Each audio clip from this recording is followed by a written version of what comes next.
El Grupo Orinoco es una organización de la sociedad civil que se encarga de abordar los temas de energía y ambiente, buscando promover políticas públicas que contribuyan al mejoramiento de los aspectos que nosotros abordamos.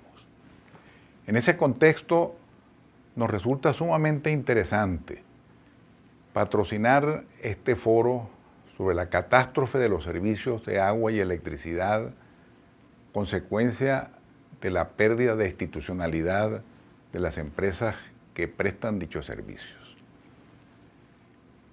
Vamos a tener como ponentes en el día de hoy al ingeniero José María de Viana, que hará la presentación central, y como comentaristas a los ingenieros Jesús Gómez Medina, Eduardo Burós Castillo y al abogado Carlos Romero Mendoza.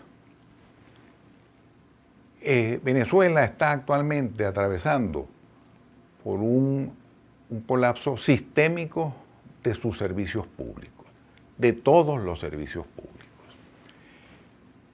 No es esto el producto de fenómenos climáticos, ni de una guerra económica, es la consecuencia de malas políticas públicas y de prácticas administrativas infames que se han puesto en práctica durante los últimos 17 años.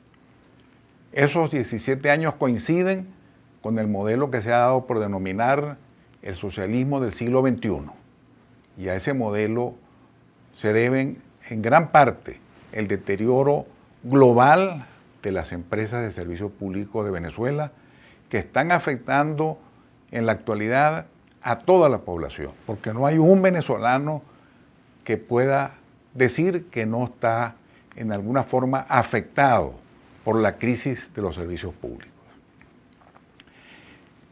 Para un gobierno, la prestación de servicios públicos constituye una función fundamental. Es la manera en que el gobierno redistribuye los beneficios que percibe a través de los impuestos a la población. Suele ser un instrumento fundamental para luchar contra la pobreza, para darle a los que tienen menos servicios de mejor calidad, de manera que como resultado sea una población en donde los ingresos estén distribuidos con la mayor equidad. La situación que ha atravesado Venezuela en los últimos años es muy grave, pero no podemos en este foro, como ustedes lo van a observar, no podemos limitarnos a diagnosticar los problemas que tenemos o hablar de soluciones puntuales. No venimos aquí a ofrecerle al país una lista de obras que pensamos que deben construirse para que funcionen mejor esos servicios. Venimos sobre todo a buscar las causas y las correcciones de esas causas.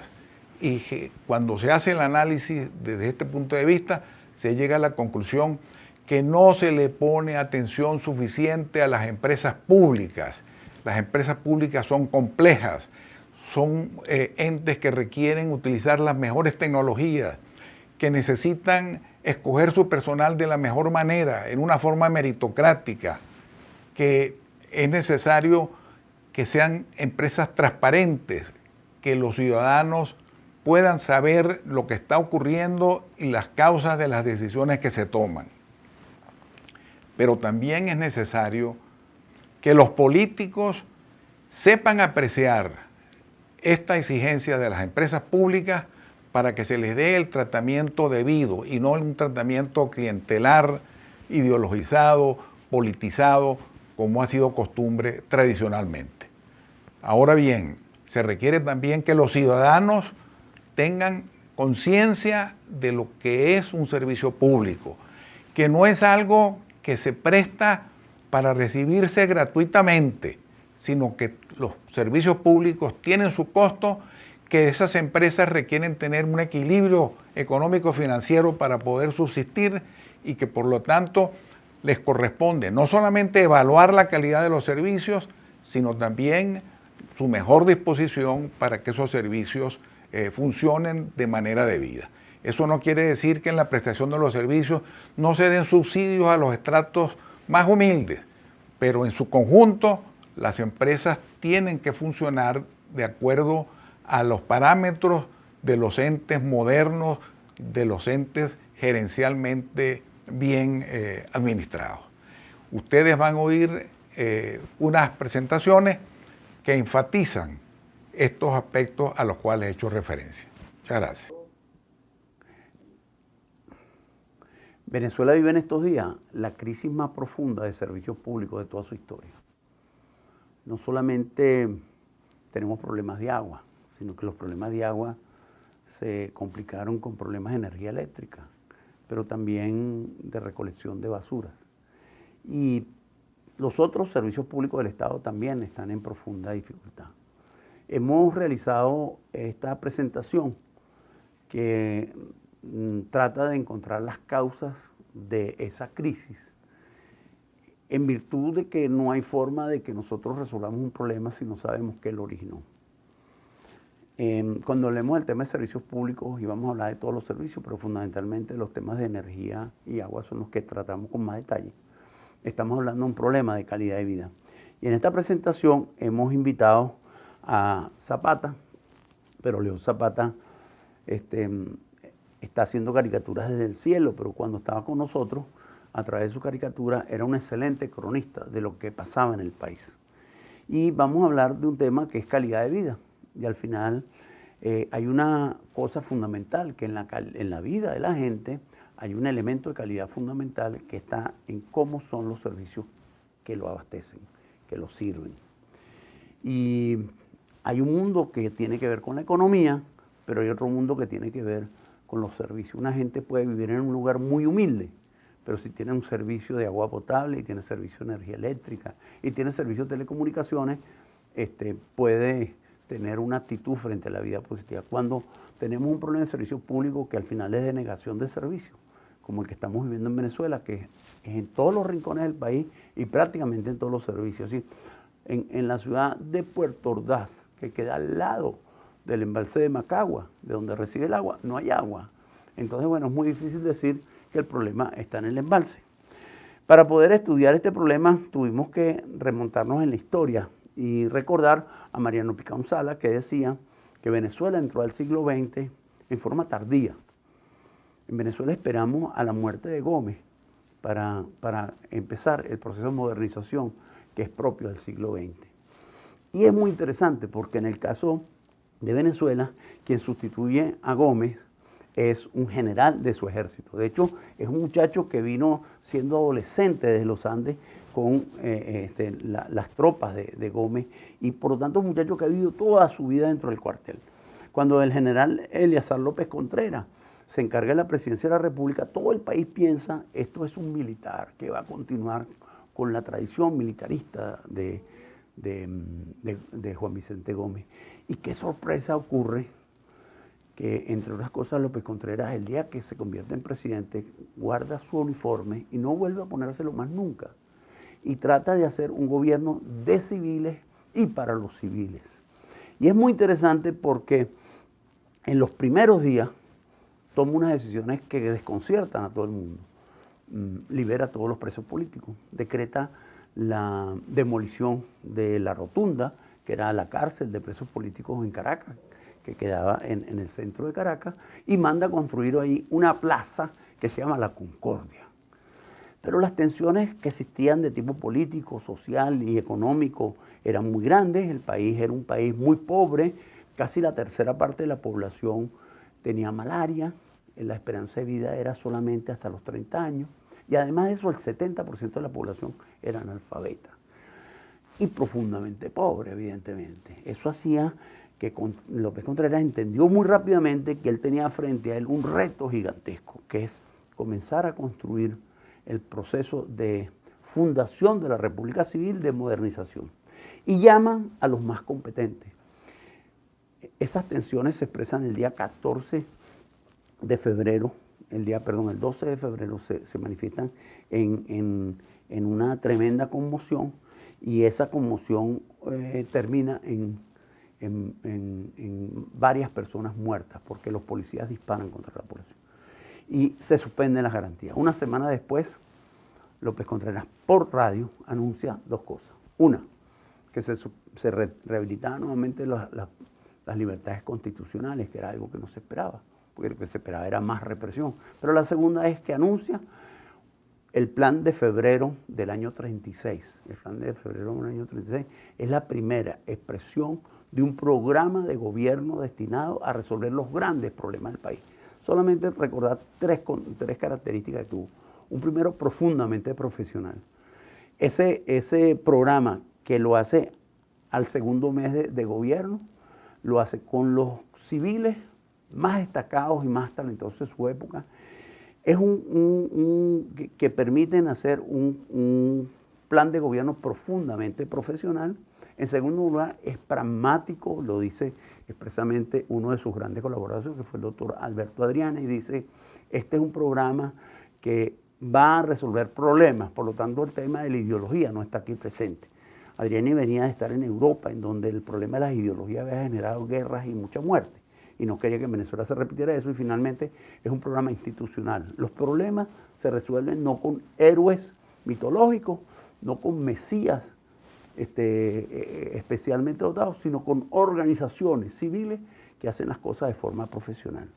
Esa es la primera vez que en Venezuela entonces se toma, precisamente por el aporte de los profesionales que lo ayudaron, a decir, la forma como se elimina la malaria es con una organización, la forma como se elimina el analfabetismo es con una organización, la forma como se elimina la pobreza es con organización. El Estado se moderniza y comienza a desarrollar una serie de organizaciones del Estado para prestar servicios públicos. De ahí en adelante, en toda la agenda de los gobiernos de Venezuela, los servicios públicos han estado en su agenda. ¿Por qué? Porque se entendió muy pronto que los servicios públicos servían para satisfacer necesidades colectivas que las personas no podían resolver por su cuenta. Me explico. Una persona no puede evitar por él mismo a tener malaria. La forma que él puede evitar tener malaria es cuando el Estado actúa en forma colectiva. Una persona por su cuenta no puede resolver el problema de agua potable. Él puede tomar agua, pero no puede garantizar la calidad del agua. Una persona por su cuenta no puede resolver los problemas de seguridad. Ese concepto estaba muy claro, y además estaba claro que la forma como un país eliminaba la pobreza era precisamente a través de los servicios públicos. Los servicios públicos son un mecanismo para llevar prosperidad, calidad de vida, salud a la gente. Y la otra vertiente fundamental es que los servicios públicos están muy ligados a derechos fundamentales del hombre. El derecho a la vida, el derecho a la salud existe si el servicio de salud funciona. Si el servicio de salud no funciona, esos son simplemente derechos que no se cumplen. Entonces, eso estuvo en la agenda y comenzó un proceso progresivo de mejoramiento de los servicios. Recuerden que en aquella época Venezuela tuvo que formar la división de malariología, que se dedicó a combatir la malaria. Venezuela es de los primeros países del mundo tropicales que erradica la malaria en los años 60.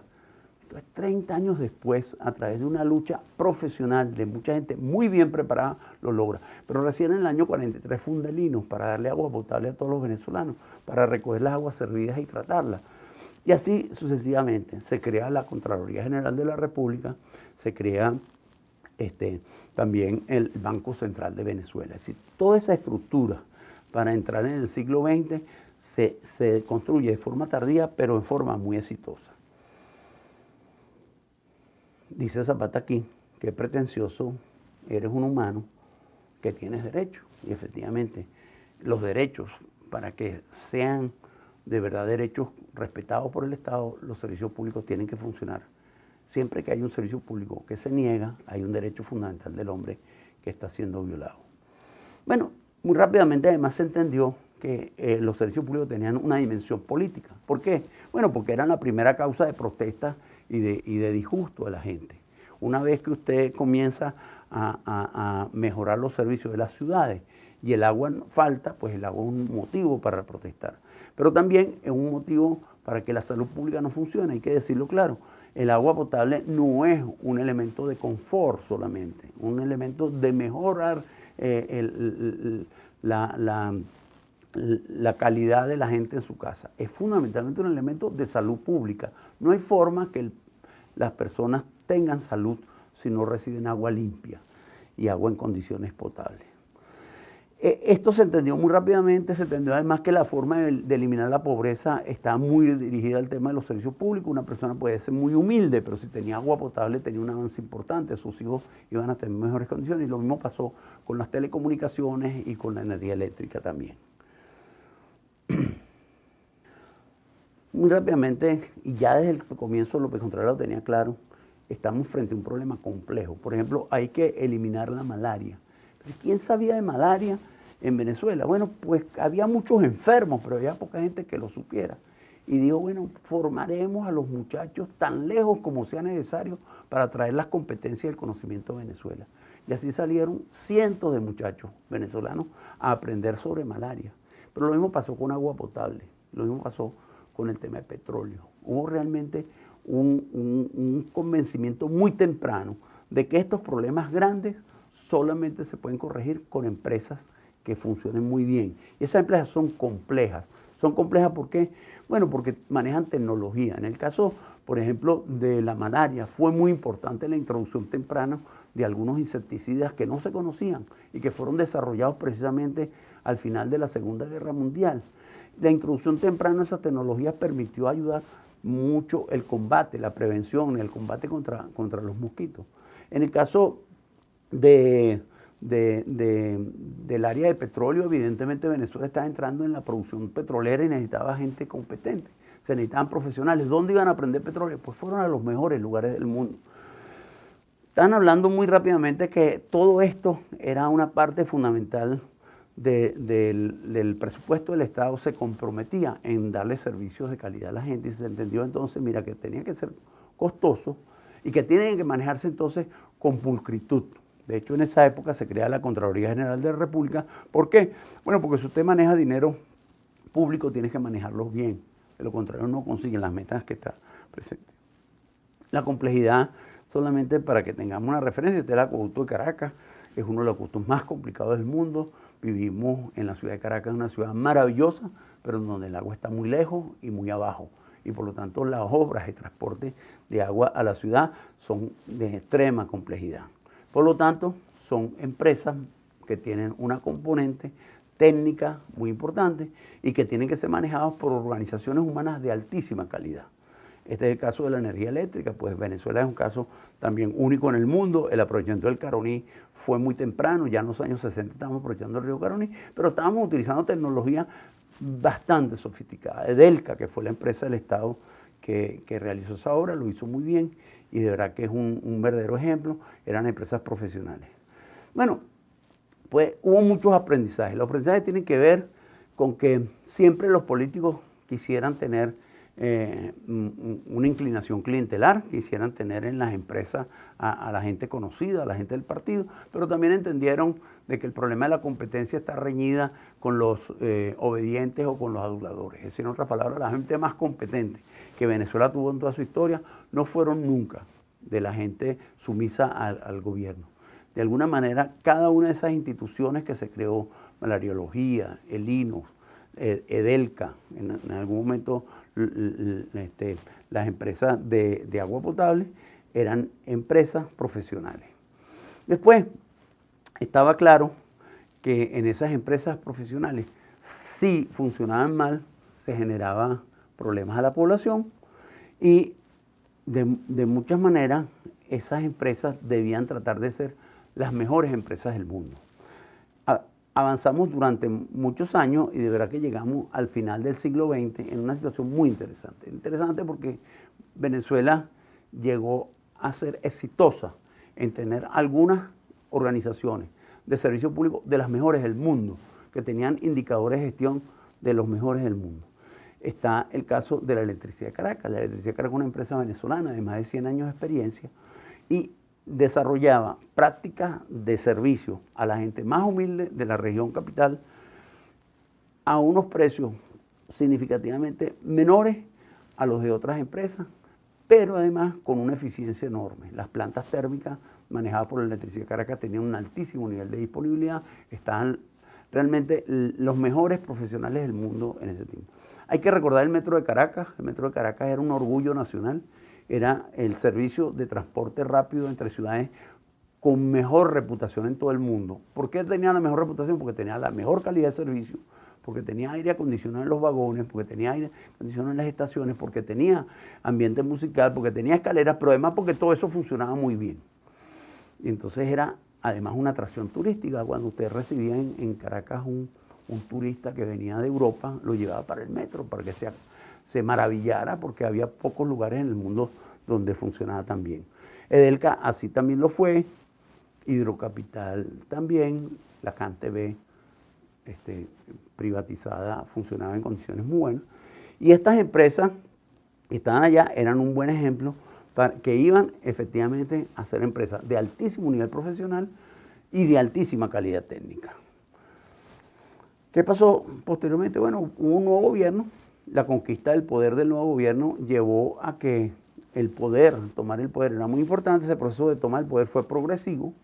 En el caso de las empresas hidrológicas que habían sido hijas del antiguo INOS y se habían reportado para tener empresas regionales con capacidad profesional, fueron sustituidas por militantes políticos en los primeros 90 días del gobierno. En el caso del Metro de Caracas demoraron un poco más, hasta agosto del 99, en donde se nombra el otro elemento que aparece en esta historia, que no es solamente el tema profesional, sino que aparecen los oficiales de nuestras Fuerzas Armadas haciendo labores civiles para los cuales no están debidamente preparados.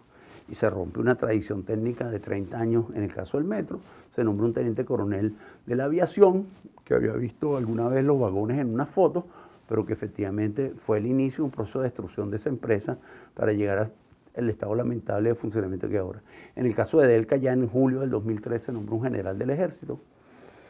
Se estatiza en el año 2007 la Electricidad de Caracas y CanTV, que continuaban siendo empresas que prestaban servicios públicos pero del sector privado. Y no solamente se cambian los presidentes, sino que se coloniza toda la estructura interna del gobierno corporativo. Eso quiere decir que efectivamente se consigue que esas empresas dejen de ser profesionales, son empresas que políticamente son obedientes y sumisas a la presidencia y al gobierno, pero en ese mismo sentido también se prestaron a tomar decisiones técnicas o administrativas incorrectas. Todo el poder pasa a Miraflores y todo el proceso que se había hecho de centralización de poder hacia los estados y los municipios se reduce, y también ocurre que los órganos de regulación se politizan. Como parte de ese proceso, los procesos de secreto y opacidad que vienen importados del mundo militar hacen que organizaciones civiles totalmente transparentes, en donde había reportes periódicos de su comportamiento técnico y administrativo, se desconocen, y por eso una gran parte de su actividad es realmente difícil de saber. Los contratos dejan de ser públicos, los contratos de las empresas eran públicos por ley. En Venezuela empezaron a hacerla. Pareciera como si Gómez hubiese resucitado y hubiese vuelto a mandar, especialmente en aquello que es chito, que es una expresión andina nuestra, que significa quédese callado y no cuente nada. Y el otro elemento que está aquí presente es que la adulancia es un elemento importante, es decir, parte de los méritos de los funcionarios se ganan en las conferencias del presidente televisadas, en donde quien más se ríe y quien más aplaude tiene puntos acumulados, y efectivamente eso es contrario a la competencia.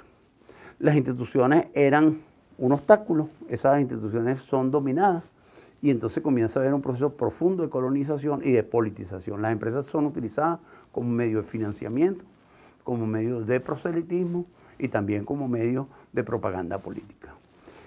La nómina se convierte en una nómina para el partido, la cachucha es más importante que el talento, y además de eso el conocimiento y la experiencia empiezan a ser sospechosos. Esto genera la mayor destrucción institucional del país, que fue en sus empresas de servicio público, empresas de altísimo nivel de excelencia, que fueron colonizadas y destruidas en gran parte. El otro elemento que aparece es que hay unos gobiernos amigos que financian al gobierno y que se nos hizo eso, y en caso de varios de ellos que ustedes conocen, pero varios de los proyectos comienzan a ser montados sobre convenios paraguas con esos países, lo cual da más opacidad y vamos a ver que tuvo resultados terribles también. Bueno, lo que pasa es que en medio de esta historia el petróleo subió en forma inesperada. Si no solamente toda esta cosa está ocurriendo, sino a partir del año 2004 se montan los ingresos petroleros de Venezuela en más de 100.000 millones de dólares de ingresos petroleros al año, y eso es más que el doble de lo que el presidente Chávez había recibido en el año 98. Eso quiere decir que el país, además pensábamos que íbamos a tener una abundancia económica que iba a permitir invertir y mejorar nuestros servicios, y efectivamente lo que allí ocurre es que esa abundancia de recursos no se administró correctamente. Y para que entendamos lo que significó, ahí está el gráfico, porque veamos que efectivamente no solamente que subió en el año 2004, sino mantuvo por 10 años completos recursos mucho más abundantes de lo que el país normalmente tuvo. Y entonces nosotros nos convertimos en el país rico, más pobre del mundo, o también lo que se preguntan estos señores aquí, cómo hará otra gente que no tiene petróleo. Hoy que vivimos en la pobreza más terrible, y que está expresada, entre otras cosas, por una grave negación de servicios, en donde los daños a la salud, los daños a la economía, a las situaciones es muy importante, es un momento para que entendamos que el problema más profundo está asociado con instituciones que se destruyen, y la única forma de resolverlo es reconstruyendo esas instituciones. Para que entendamos algunos casos, solamente unos ejemplos, en el caso del embalse de Tocoma, está en la cuenca del río Caroní. El proyecto originalmente debía haber costado 2.000 millones de dólares, se han pagado cerca de 10.000 millones de dólares y no se ha terminado la obra. No se sabe cuánto va a terminar costando, pero aquí es un caso típico en donde la opacidad en los procesos, la falta de licitaciones abiertas y de competencia hacen que este sea un proyecto 2.000 megavatios de potencia que estaría funcionando. El racionamiento hubiese sido mucho más limitado, pero efectivamente este es uno de los casos en donde pareciera que es más importante mantener la obra en construcción para continuar gastando que ponerla en servicio para la gente. El caso del parque eólico de La Guajira, exactamente igual. El parque se construyó, no está generando electricidad, se gastó muchos recursos. Yo quiero destacar que la cantidad de recursos que se gastaron en electricidad y agua es muchísimo. Cuando decimos muchísimo es que prácticamente era suficiente para haber duplicado las capacidades que teníamos. Hoy nos damos cuenta que la inmensa mayoría de esos recursos fueron mal utilizados. ¿Por qué fueron mal utilizados? Pues hay que ir más allá de lo que la gente piensa, que es solamente una picardía de unas personas que se cogieron una plata. Eso ocurrió así porque las instituciones que antes eran técnicas y competentes se convirtieron en organismos políticos de proselitismo y de obediencia. Y en ese proceso de obediencia la corrupción es uno de los elementos naturales. La única forma que no haya corrupción es que las empresas sean profesionales. Y casos realmente inauditos, el caso de los trasvases que se hicieron en la región central para el embalse de Camatagua, por ejemplo. El lago Valencia estaba subiendo rápidamente y entonces en forma prácticamente oculta, de forma que la gente no supiera, se sacaron aguas negras del embalse de Taguayguay, que son aguas que provienen de Maracay, Cagua y Turmero, y se trasvasan hacia el embalse de Camatagua.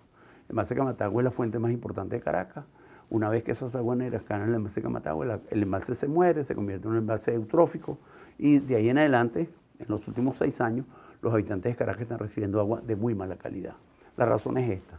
No es que se contaminó por la gente, se contaminó porque el Estado construyó una obra. Es más, el Ministerio del Ambiente construyó una obra para contaminar un gran embalse y luego a la gente no se le dice la verdad. El agua es de muy mala calidad y tiene ciertamente muchísimas objeciones desde el punto de vista sanitario. Pero el poder absoluto lleva a que las organizaciones olviden que la razón fundamental para la que fueron hechos es precisamente darle servicio a la gente y garantizar su salud y garantizar su vida. ¿Qué pasó en el resto del mundo? Bueno, lo que pasó en el resto del mundo es que en el tiempo que en Venezuela se destruyeron las compañías de servicios, ocurrió un proceso interesantísimo de mejoramiento y perfeccionamiento de las organizaciones. ¿Por qué fue eso? Bueno, porque las tecnologías ayudaron a hacerlo.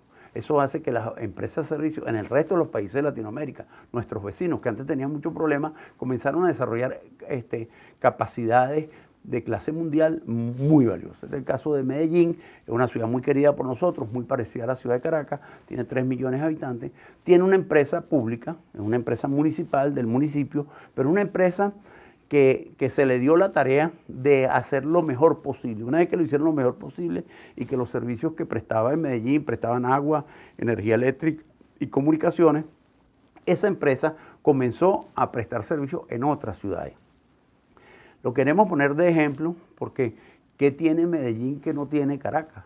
Pues tiene una institucionalidad que permitió que esa empresa profesional nunca ha estado al servicio del proselitismo político y al revés. Su misión ha sido darle servicio a Medellín. No es solamente que Medellín no tiene restricciones de energía eléctrica, no tiene restricciones de agua, reciben agua de altísima calidad potable, sino que además se convirtió en una empresa que presta servicios fuera de Medellín. Aquí está la realidad, presta servicios en 7 países. Es una empresa que factura 7.000 millones de dólares. Es una empresa que tiene el EBITDA, es decir, los beneficios antes de impuestos cerca del 30% de eso. Y que además le entrega al municipio de Medellín 900 millones de dólares al año en dividendos. Eso es la mejor muestra de que hacer servicio público no es un área en que no se pueden hacer las cosas bien hechas. En todos los países en que Empresa Pública de Medellín funciona son países pobres, en donde la tarifa no puede ser muy alta porque la gente es humilde, y en todos esos países lo hace muy bien. Es una empresa realmente modelo, y lo que reafirma aquí esto es que si ellos no tuvieron problemas con la sequía, si ellos no tuvieran restricciones por energía eléctrica, y no solamente eso, sino que tienen una empresa de servicio que es un orgullo para Medellín, pero además un ingreso importante, porque cuando se hacen bien y cuando las empresas se manejan bien, tienen un funcionamiento económico acertado. Aquí, para terminar, Venezuela tiene por delante un futuro prometedor. Las heridas de todo este proceso y el dolor que hemos tenido de unos servicios tan malos hacen que la gente espere que todo esto cambie. Hoy lo que queremos decir es que cambiar la realidad de los servicios venezolanos significa reconstruir, volver a fundar muchas de estas organizaciones, entender que esas organizaciones tienen que ser profesionales y que tienen que ser respetadas por la política, y que son los mejores aliados de la política porque ellos se dedican a prestar buen servicio. Y qué cosa mejor para un gobierno y qué mejor expresión de gobernabilidad que los servicios públicos funcionen.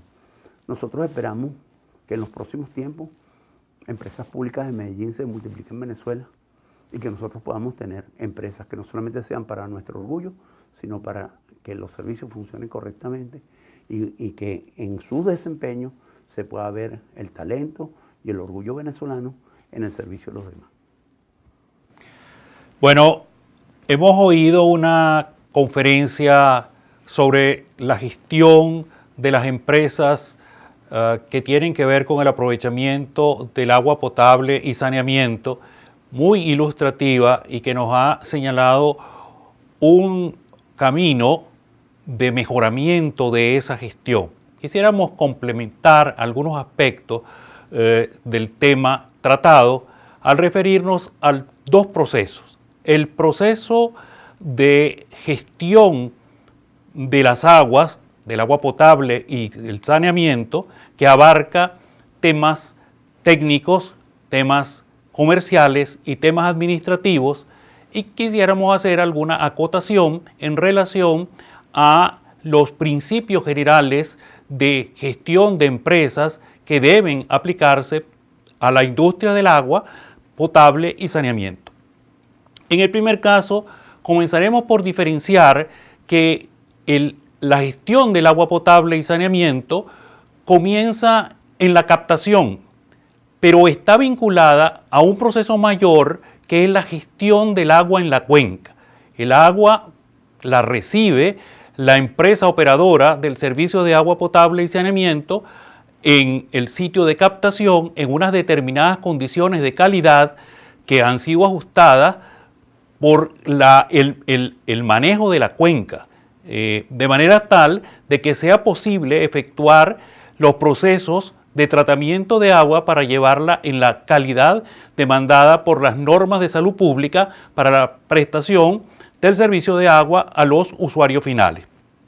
Esa agua que es recibida para ser tratada en un proceso muy complejo, demanda la presencia de ingenieros sanitarios. Y al decir esto, que demanda la presencia de ingenieros sanitarios o de ingenieros químicos en la planta de tratamiento, nos permite recordar que todo el proceso demanda la contribución de muchas especialidades de la ingeniería, y todo el manejo de la empresa de agua potable y saneamiento es un servicio interdisciplinario en el cual intervienen muchas profesiones. Bien, el agua conducida llega a la ciudad, se distribuye a través de las tuberías y llega al hogar. Y en el hogar comienza una gestión que se independiza de la empresa de agua potable y saneamiento, y que es la contribución efectiva de los ciudadanos al manejo del agua, haciendo prácticas de ahorro, haciendo tratamientos en el propio hogar, si es que la condición del agua potable que está recibiendo requiere algún servicio adicional, como filtración, como ozonización, que se brinda en las casas de los usuarios.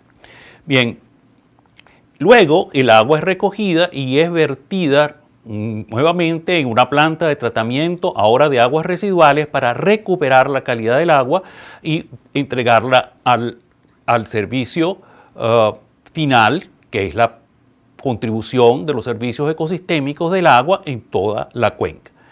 Ese es, en síntesis, el sistema de gestión técnica. Pero para que ese sistema de gestión técnica funcione, tiene que igualmente funcionar, igualmente cumplirse a cabalidad el proceso comercial, para lo cual hay que saber dónde viven los usuarios, hay que llevar un control de cuánta agua recibe cada uno de ellos, hay que decidir cuánto se le va a cobrar a cada uno por la prestación del servicio. Y esto es un punto muy importante, porque si bien el agua es de acceso para todas las personas, todos tenemos derecho humano, todos tenemos derecho al agua, el agua tiene un determinado costo para poder llevarlo, como hemos visto, todo ese proceso que hemos descrito, pues tiene costos asociados, y debemos, entre todos los ciudadanos, distribuyendo de manera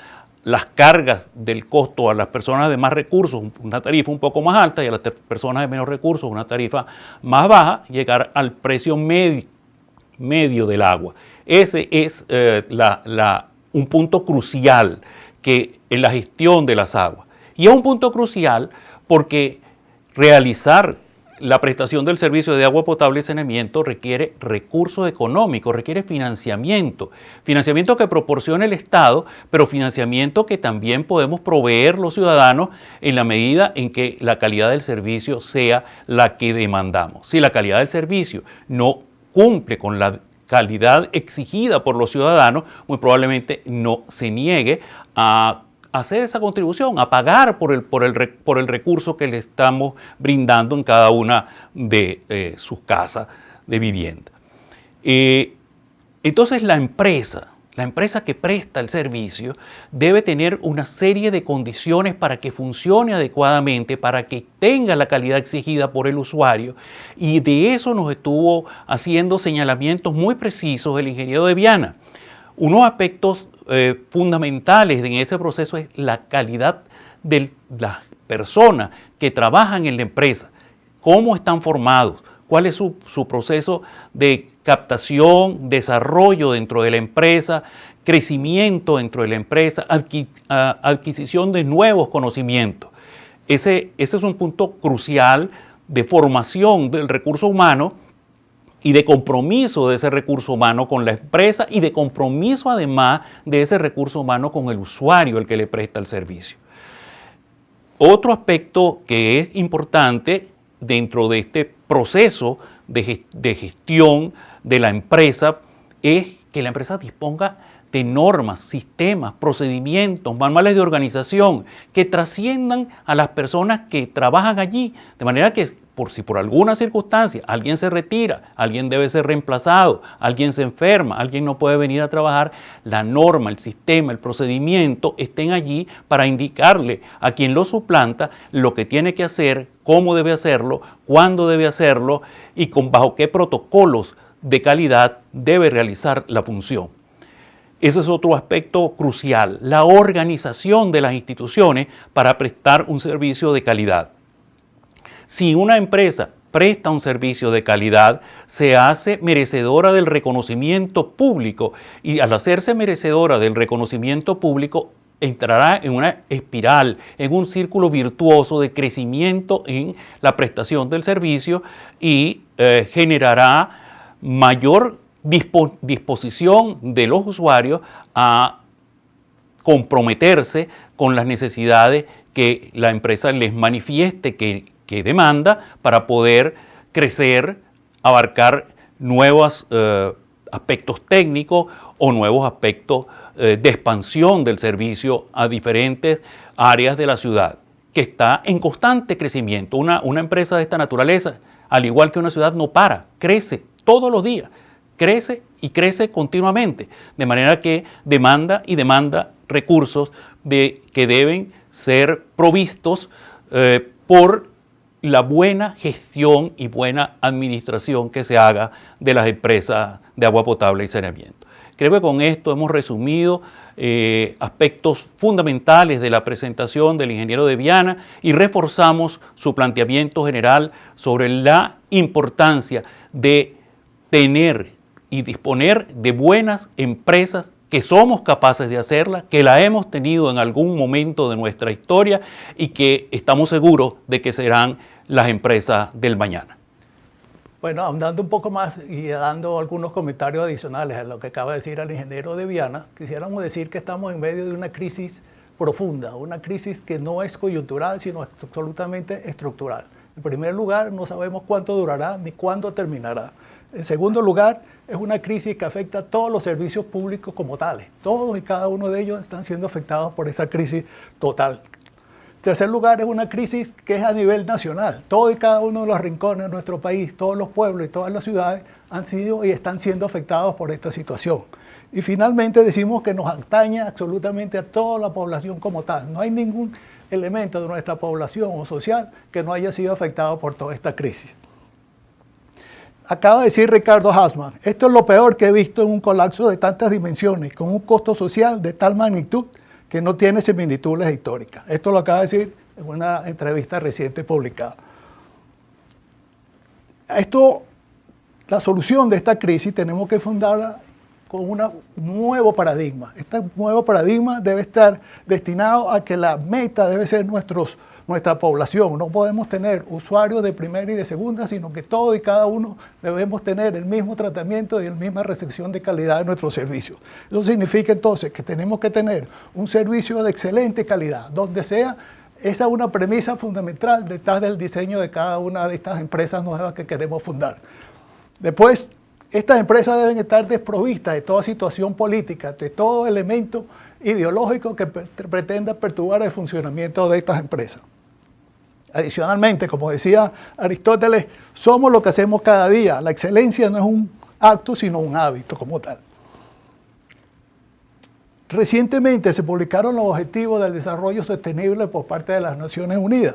Estos, además, conjuntamente con publicaciones de la ONU relacionadas con el uso del agua, nos han llevado a la conclusión de que estos servicios se van de la mano. Uno está al lado del otro y se complementan necesariamente. Entonces, es una parte que probablemente para nosotros es nueva, pero que a la larga es una parte fundamental dentro de lo que es el desarrollo sustentable. Entonces, los responsables de cada una de estas situaciones pueden tomar sus decisiones en particular, pero siempre hemos visto que uno y otro servicio están relativamente o han estado relativamente separados y no han confluido en una sola función objetivo como debe ser de ahora en adelante.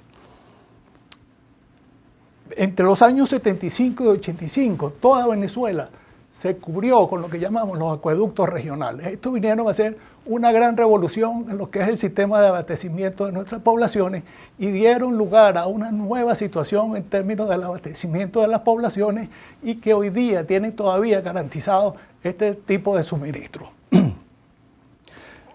En 1943 se fundó el INOS y esto vino a ser una verdadera revolución de mano de otro general muy civilista que fue el general Isaías Medina, cuyo gobierno está calificado como uno de los más democráticos en este país. Parte de estos acueductos regionales también fueron diseñados y proyectados por una tecnología totalmente venezolana. Nuestros ingenieros y nuestras oficinas de consulta fueron los principales propulsores y elementos fundamentales de esta situación. Así que en ese sentido nuestra ingeniería se cubrió de gloria y fue una verdadera revolución en ese sentido. Uno de los elementos fundamentales dentro de los criterios de diseño que llevaron a cabo estos acueductos era que la mayor parte de ellos debían funcionar por gravedad.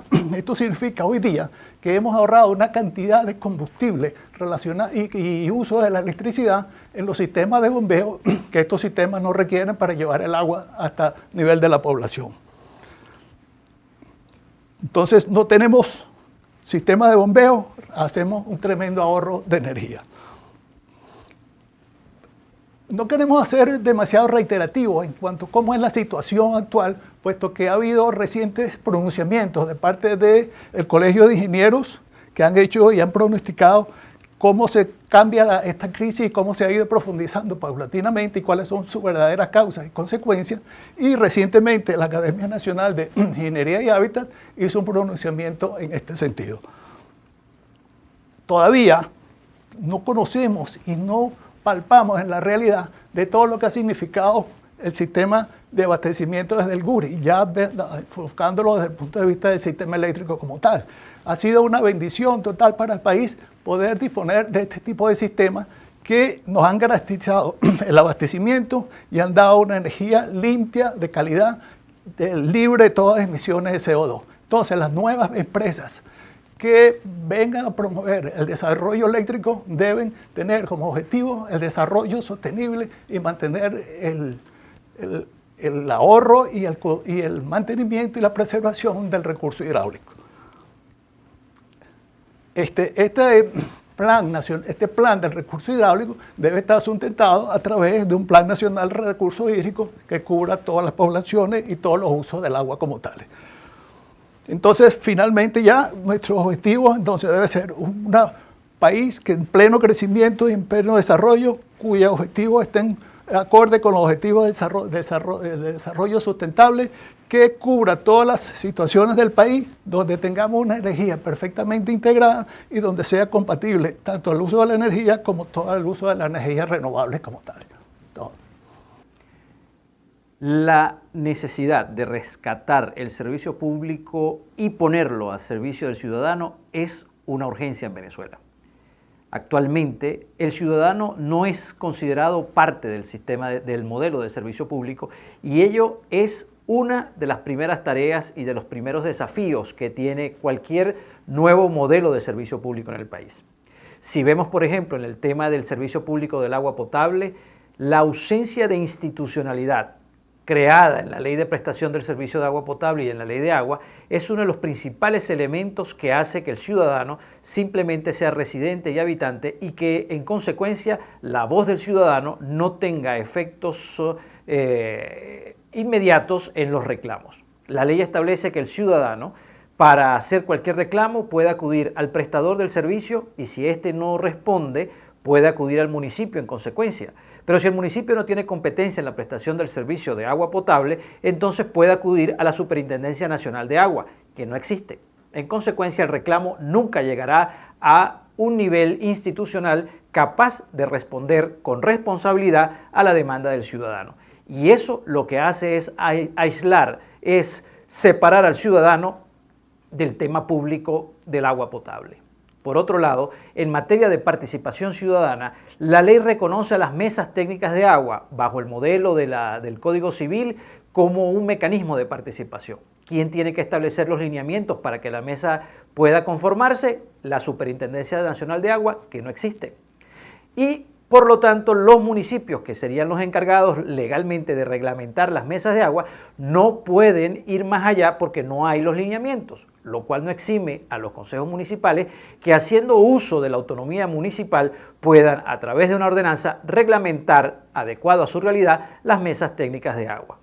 Por otro lado, en el tema del servicio público de electricidad, hay un artículo, el 108 de la ley que regula este servicio, que pone el acento en aislar al ciudadano de su condición de suscriptor y elector. ¿En qué sentido?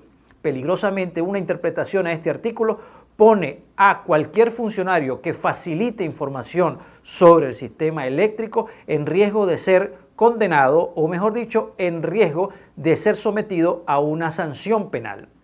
En consecuencia, la información, cuando no es posible ofrecerla, bien porque no existe institucionalidad, bien porque está penalizada por la ley, hace imposible que el ciudadano sea considerado parte del servicio público. Uno de los principales retos, el más importante desafío que tenemos para poder hablar de rescatar la institucionalidad y, en consecuencia, la confianza del ciudadano frente al servicio público, es precisamente rescatar la institucionalidad que hoy está ausente, retomar el principio constitucional del artículo 141 que obliga a las instituciones a actuar con transparencia, eficacia, eficiencia y responsabilidad.